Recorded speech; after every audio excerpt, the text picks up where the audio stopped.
All right, guys.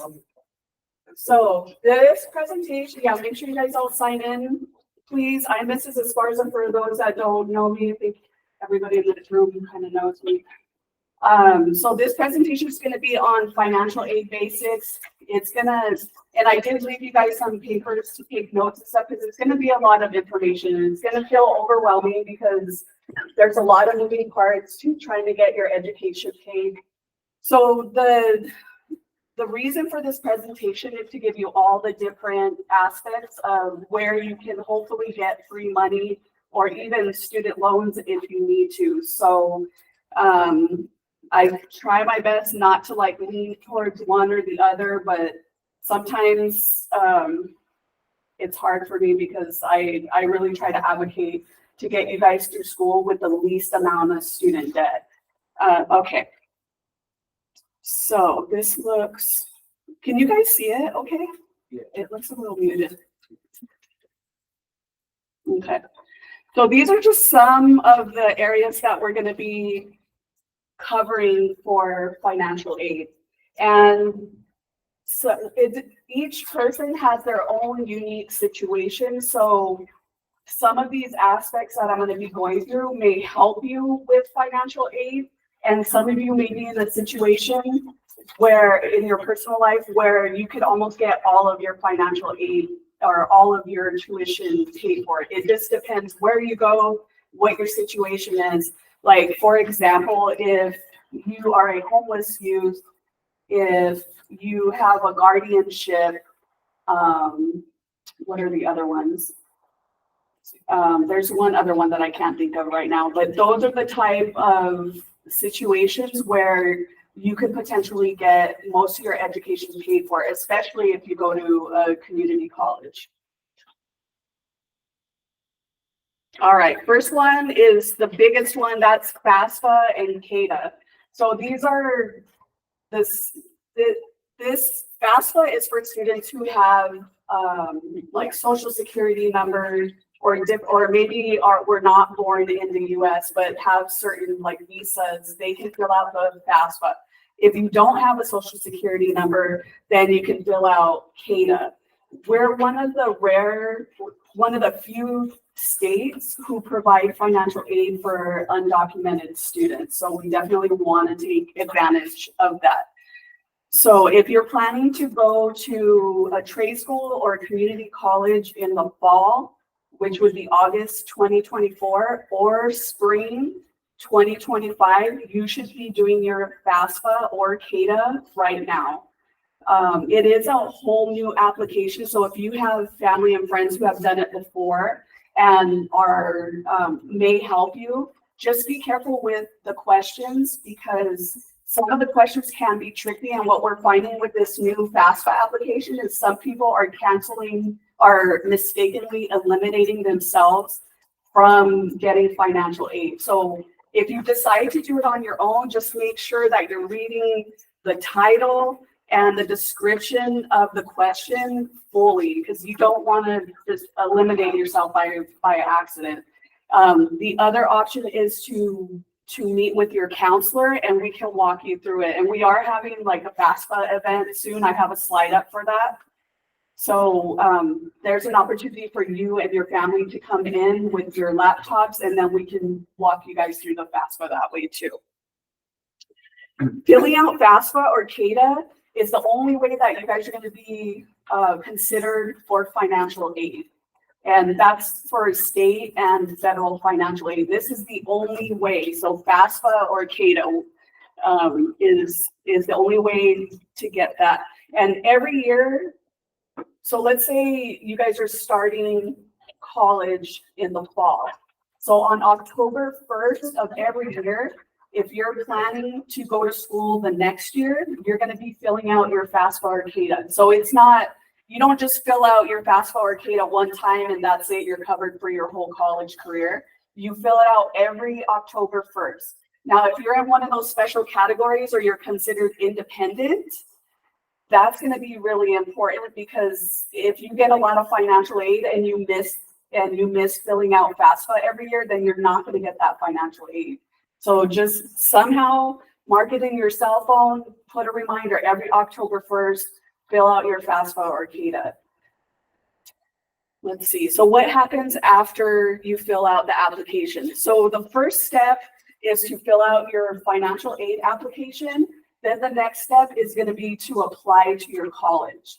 So once you apply to your college, that college's financial aid office will communicate with FAFSA and get all of your financial aid information together. And the college is actually the one that tells you how much financial aid you're going to get. Okay. And again, your counselor, I'm meeting with a lot of students for filling out FAFSA. We can help you out. It's a little bit tricky this year because there's a whole new application. So we're all basically learning together. And like I mentioned, every October 1st, guys, it's so important. The applications for the next year open on October 1st. I always encourage you guys to fill out the application in October because financial aid is given on a first come first basis. So if you feel like you will qualify for financial aid, you're going to want to get it done as soon as possible. All right, grants. This is bugging me that it's so light, but just ignore at the top. No, it's to present, and I'm presenting it to the other sites too. All right, California Community College Promise Grant. There's two different, it's basically for short, California Promise. There's two different types of promise programs. A lot of people get mixed up with the two. The one I'm going to talk about right now is the college grant or the promise grant. Now I'm getting confused. So the promise grant is issued only if you fill out the FAFSA or CADA. If you qualify, you will get your tuition paid at a community college. This promise grant is based on income and, well, basically based on need. So if you qualify, you go to a community college, you can get your tuition paid for. The only thing that you need to make sure you're doing is passing your classes. Cal Grant, you get the opportunity to get a Cal Grant if you have a GPA of a 2.0 or higher. The higher your GPA, the more money you get. So this is the only way you can be considered for a Cal Grant is if you fill out your FAFSA. Here's another important deadline to be considered for the Cal Grant. You have to make sure that you submit your FAFSA application by April 2nd. If you miss that deadline, you may be missing out on a couple $1,000s, especially if you have a 2.0 or higher. Basically, anybody that is eligible, anybody that has a 2.0 will be eligible for this money, and you can use it at a community college or a university. So this one, Cal Grant, after you graduate, they will send you an email to your personal email. It'll be from Web Grants.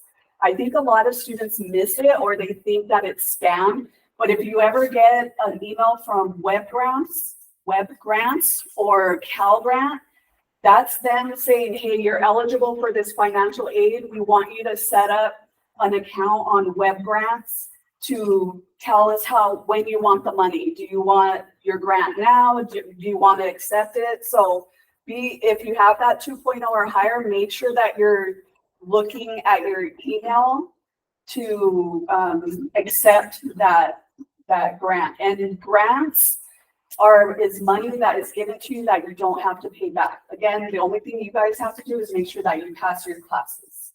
Okay, so this is one way where you guys can get free money and not have to pay it back. The next one is Pell Grant. That's another one that you can get by filling out your FAFSA application. Pell Grant is based on need. So usually the families with the like low income, they'll be eligible for this Pell Grant. The only way you'll be able to know if you qualify is to fill out that FAFSA or CADA. So the Pell Grant, if you can qualify for as much as 7,300. And that's money that they give you that you can put in your pocket, spend on textbooks, living expenses, parking fees for the campus. So that's money that you can put in your pocket. People, like I mentioned, people that usually qualify for the Pell Grant are students whose families have low income. If a student is considered independent, so the category for independent students are students who are 24 and older would be considered an independent student, and usually they have to report only their income. So students that age typically aren't making a ton of money, so you usually qualify for that Pell Grant. If you're a parenting student, if you're a foster youth, or if you're homeless, then you are considered an independent student, and most of the time, the students get that Pell Grant. And homeless isn't, like a lot of people think when it's homeless, like you're living out in your car, you're living out in the streets, in a motel. Yeah, that is homeless, but it's also being doubled up. If you're living with another family to make, living affordable, that's called double up. That's under the homeless category. So if any of you guys fit under that category, make sure that you get a hold of your counselor so we can designate you as a homeless student. And then when it comes to filling out your financial aid, we can hopefully get that Pell Grant for you, okay?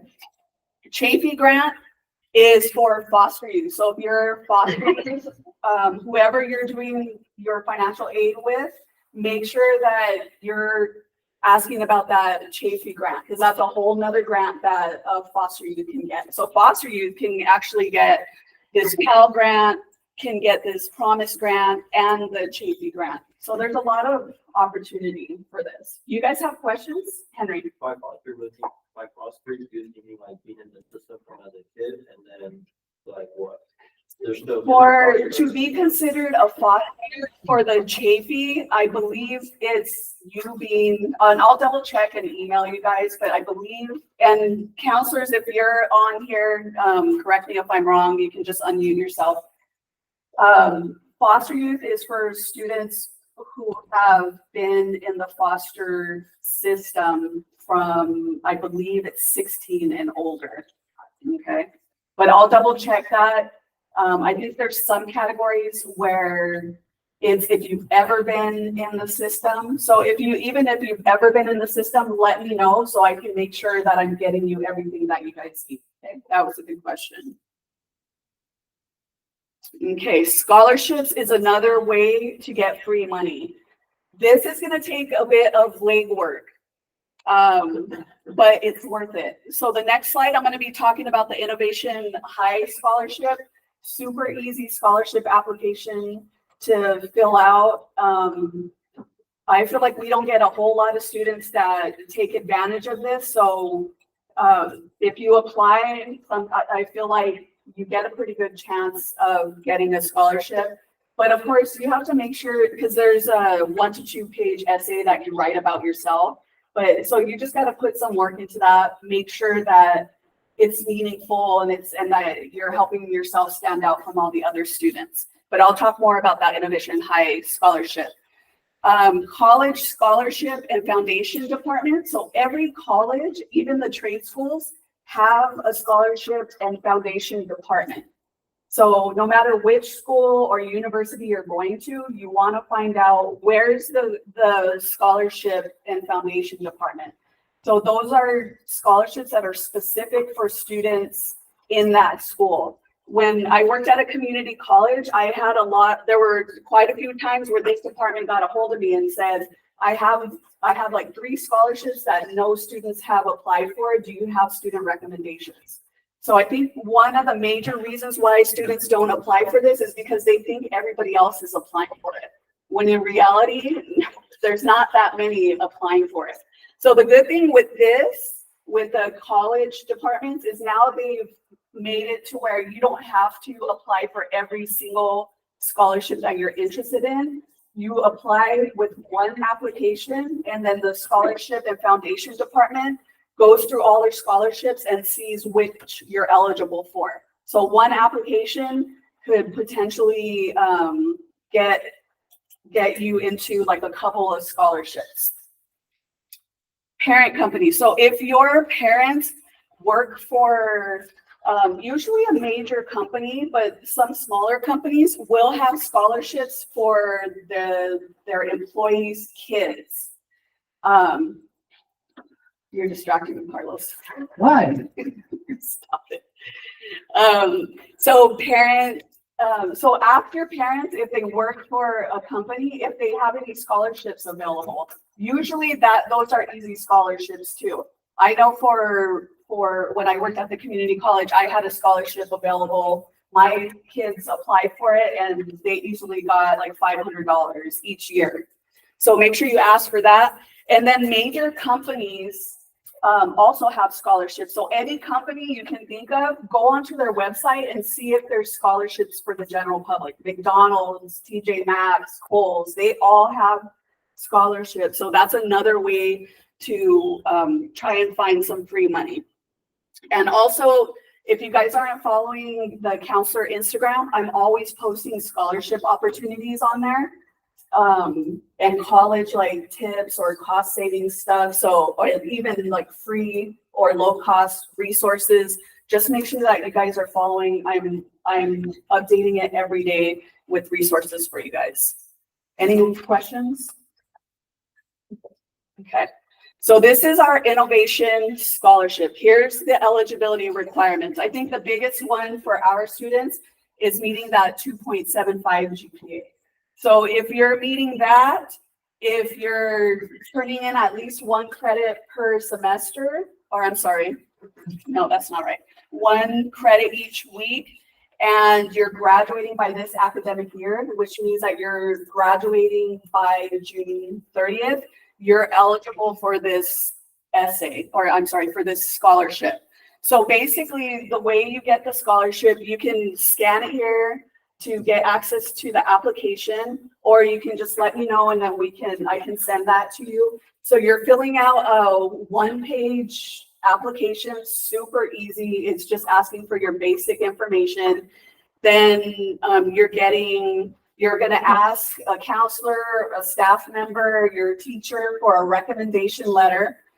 You're gonna wanna make sure as a professional courtesy that you're asking for that recommendation letter in a good amount of time ahead, because you don't want to ask them the day before the application is the application is due, and then you're not going to get a quality recommendation letter, or that person may even say no because they're totally booked and there's no way that they can get it in. Customarily, it's 2 weeks.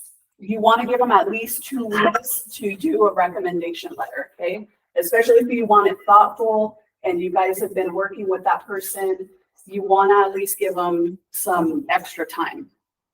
And then the last thing you have to do is a 1 to 2 page essay, double spaced. I mean, that's basically half a paragraph if you want to do the minimum. Your counselor or I would be happy to read through your essay for grammar, for impact.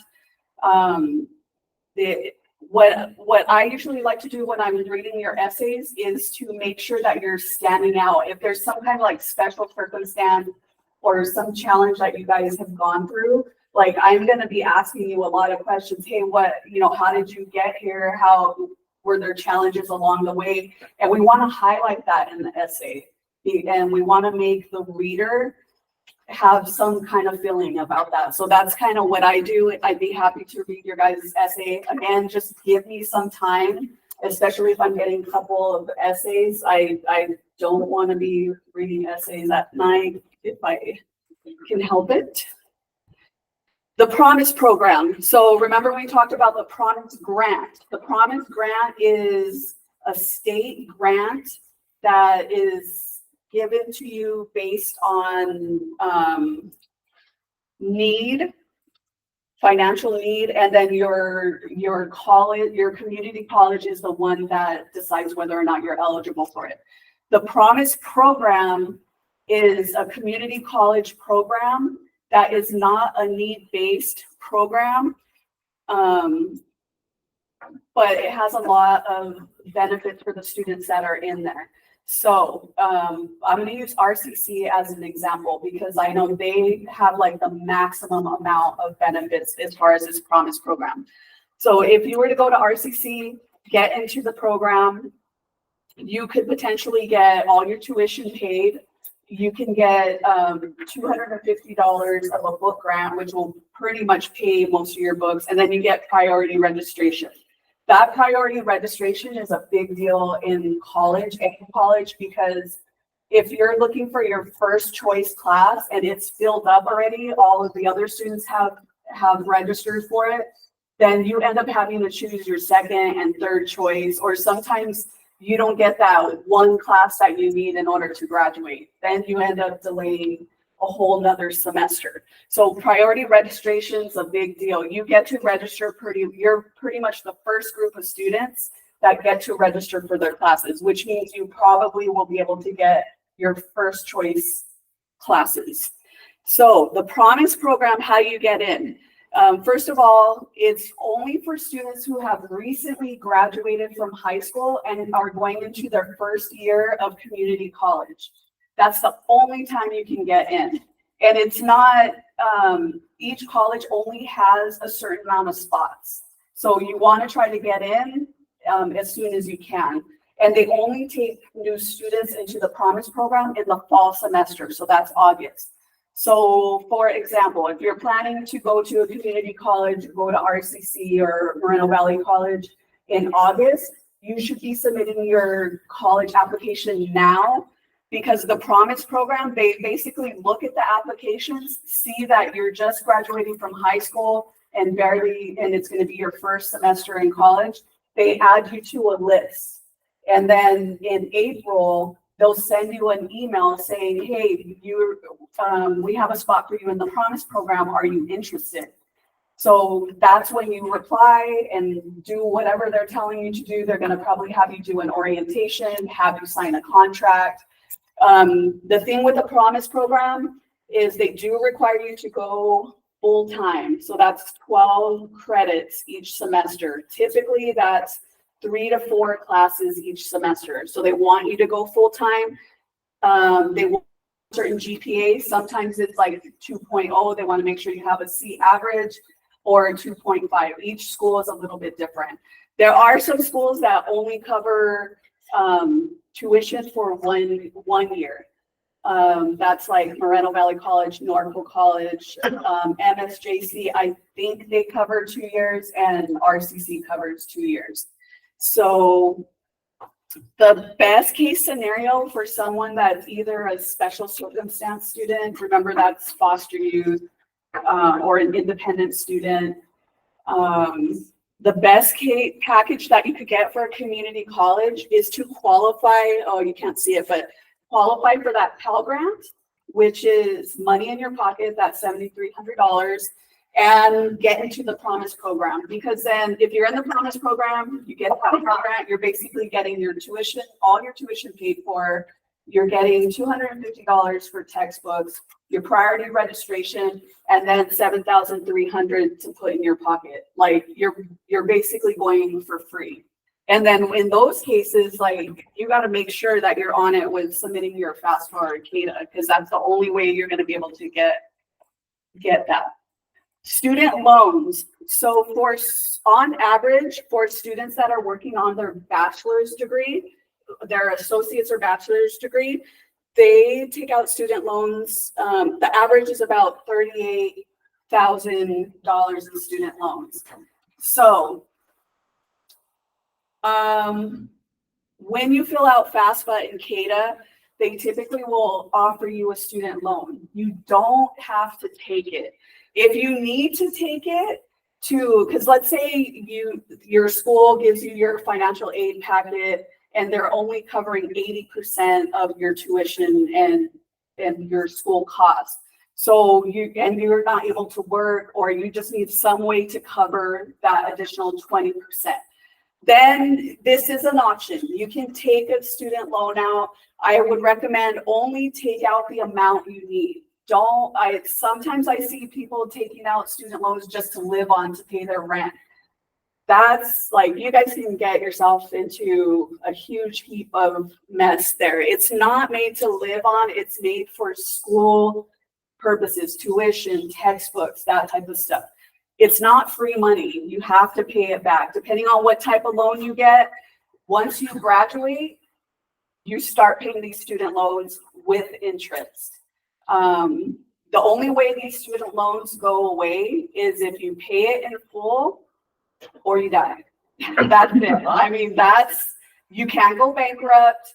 That if you go bankrupt, that's still there. So I just really want to emphasize, like, use it sparingly.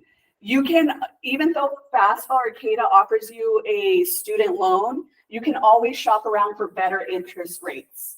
Some with the student loans, depending on how many you take out, how much you take out, your payment after you graduate could be anywhere from like $500 to $800 a month. So imagine you graduate, you're looking for a job, now you have this student loan on your shoulders. And so when you get your paycheck, the majority of it's going to your student loan, the other one's for living expenses. So with some of the tools that I'm giving you to try to offset the cost, hopefully you will have minimum student debt. Hopefully some of you will be able to not even have to touch student loans. Then when you graduate and you're making that money, it's all for you. You don't have to pay student loans. So just be careful with that. It's money you guys are gonna have to pay back with interest. And I mean, I've seen people, or I've known people who have student loans up to 80,000, 120,000, like insane amounts, you guys, and you have to pay it back. There's no way out of that. So just be careful. I mean, I know that sometimes people can't help it. It's the only option they have. Just be smart about it. Look for good interest rates. You can go to your personal bank and see if they have a good deal for you. And then only get what you need. That's going to cover your tuition, your textbooks and stuff. Don't use it for living expenses, because that's really going to get you in some trouble. Some money saving tips. I worked at a college for 15 years. And of course, I went to school for a lot of years. These are some of the things that I recommend to students when I was at the college and what I did myself. So renting your textbooks or buying used textbooks is going to save you a lot of money. So this is just an example. I looked up last night a typical psychology book. That's a popular class. So if you buy it at the bookstore, you buy it new, it's $286. And this is actually like an average cost. If you're doing math or English, those are the most expensive textbooks. Sometimes going to find them new can be up to $350 or higher. They're insane. Textbook new, $280. Used textbook will drop it a little bit to $214. But I looked at Amazon. Amazon has it new for $189, and then if I bought it used, it's $109. So you can see from $286 to $109. Though these are the type of costs that you can affect. Like, you can shop around, save some money. Like the tuition is the tuition. You don't have a say in that. But this, you can choose to buy a brand new spanking book, or you can just go use. There are some where you can rent a book. This one didn't have the option, but on Amazon, and there's other textbook agencies that you look at for better prices.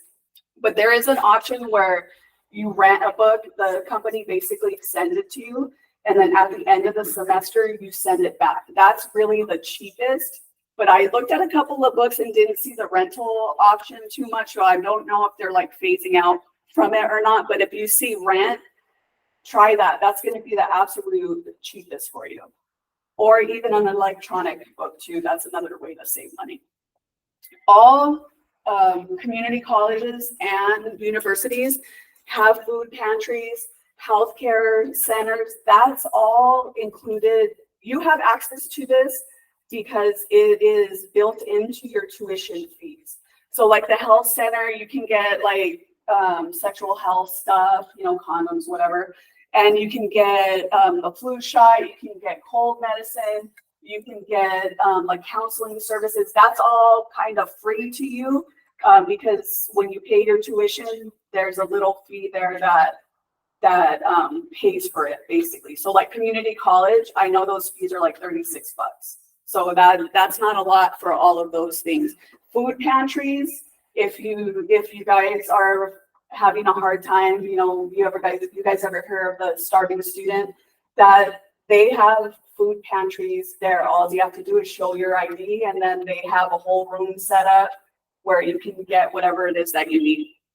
Work study program. This is a really good way to work while you're going to school. When I was at the college, I had student employees.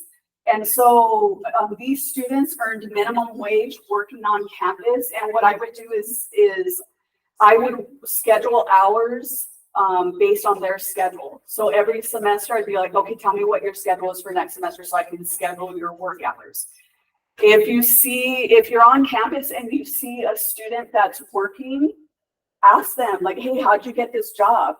And hopefully they'll be able to give you some pointers on who to go to. A lot of times it's just asking the dean of a department or the teacher of the department if they have any student work positions, especially in visual and performing arts. They always need student workers. The financial aid office usually has student workers. Admissions and records usually have student workers. So if you see someone that potentially looks like a student worker, ask them like, hey, how can I get a job on campus? That's networking is really what you need. Selecting low cost and no cost classes. I'm looking at the time. So there are some classes where they don't have a textbook required, or they have an electronic copy that will cost way less than an actual book. So usually when you're looking at the classes, it'll say no low cost or no cost. So if you're really wanting to make sure that you're being as cost effective, look for those ones. If it doesn't say, you can always, like, let's say you're looking at an English class or a history class is a better example. If you're looking for a history class, you could go on to the college bookstore and see what textbook is required. So let's say you're taking Psychology 101 and there's 10 different Psychology 101 classes. Not all of those classes use the same book. So you can kind of go through the classes and see, well, which textbook are they using? Maybe they're not even using a textbook. So it takes some legwork on your part, but it's worth saving that or even taking out a student loan for that. Some of your employers may have a tuition reimbursement. I know when I worked at in a corporate company, they had a program where they would pay for my tuition. So I think Starbucks has one, Amazon has a tuition reimbursement. So ask your human resources department or your supervisor if they have any kind of tuition reimbursement. Take advantage of that. I remember when I worked at this one company and there was an opportunity for them to pay for my bachelor's degree, and I didn't take advantage of it for various reasons. But I always think back to that and I'm like, man, I could have like really just saved some time and money there. All right, so this is just some upcoming events. I talked about us helping you out with FAFSA. March 6th, we're going to be in here. I'm going to be in here. We have afternoon appointments. We have evening appointments. You can come in, bring your family, or come in by yourself, and we can start the FAFSA application. I can walk you through it. If I can't remember the hours, but I want to say it's like 11 to 2 and then from 3 to 6. But when you scan the QR code, I'll be sending a copy of this presentation to you guys. You'll see it'll give you an opportunity to select a time. If you need help with FAFSA, this is not the only way to get help. You can just walk up to me, schedule an appointment, and tell me you need help with FAFSA, okay? I want to help you guys. I want to make sure that you guys are able to get as much out of the system as possible, okay? Next, we have MSJC field trip. For those of you that are interested in sonography, that's one of the local colleges that have this program. So I know that's really popular is sonography, but they have a lot of great programs. This one is April 11th. So if you're interested in going on that field trip, let me know, let your counselor know, we'll sign you up for that. MSJC has a couple of different campuses. We're specifically touring the Menifee campus. So this is, if you don't know anything or never visited a campus, even if you don't want to go to MSJC, this is a good opportunity just to get an introduction of what a college campus feels like. And hopefully you can go on other college field trips and then be able to compare. And then we have the College and Career Fair. That's May 2nd. This is going to be a big deal. This, I think it's in Escondido. It's a ways from here. I'm from Escondido. Are you? Born and raised. Nice. Born out there in Escondido. Okay, so I'm going to expect you to sign up for this then. I'm gonna have to, because I'm so long. So this one is a big one. This is with a lot of our school sites.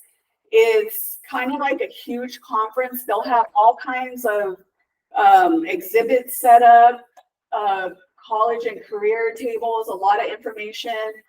They'll have different workshops where you can learn about specialty things, lunch, there's giveaways. It's a big thing. So if you guys are interested in this, let me know. We'll get you signed up.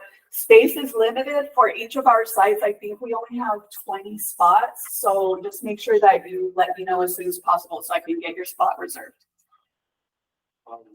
Almost done. Okay. Questions that you may have. Here's all of the counselors. You don't have to just see me. If there's someone else that you feel more comfortable with, you can see any of these counselors. And if you need to make an appointment, here's the QR code to make an appointment, or most of you are usually on campus. You can just flag me down and we'll schedule an appointment. And I think that's all I got. Any questions, guys? Yes. Say we did our like last credit like next week or something, right? Will we be able to still attend that career and college fair? You do have to be an active student to participate in the field trip or the college and career. So once you turn in the last credit, that's it? Yes. Okay. You're gonna like So that. save that last credit. No, there's the last You're gonna credit, like yeah. that. That's good. So that for our streaming, the question was, if you finish your last credit before the field trips, can you still go? The answer is no, you can't go. Only active students are able to ride on the bus and go on these field trips. For with any other assistance, I help out a lot of our alumni. So I even help students who have been graduated for a year, 2 years, helping them with their FAFSA. So even after you graduate, you can still get a hold of me, ask for help. I'll try and squeeze you in as best as I can. But I want you to know that even after you graduate, I'm still here as a resource for you. Okay, any other questions? Henry, you have a question? No. Oh, okay. All right, that's all I have. Thank you. I have a question for you, though. Not about this. Okay. Hold on, let me stop sharing. Oh, you're my spot. Yeah, look. You're my spot.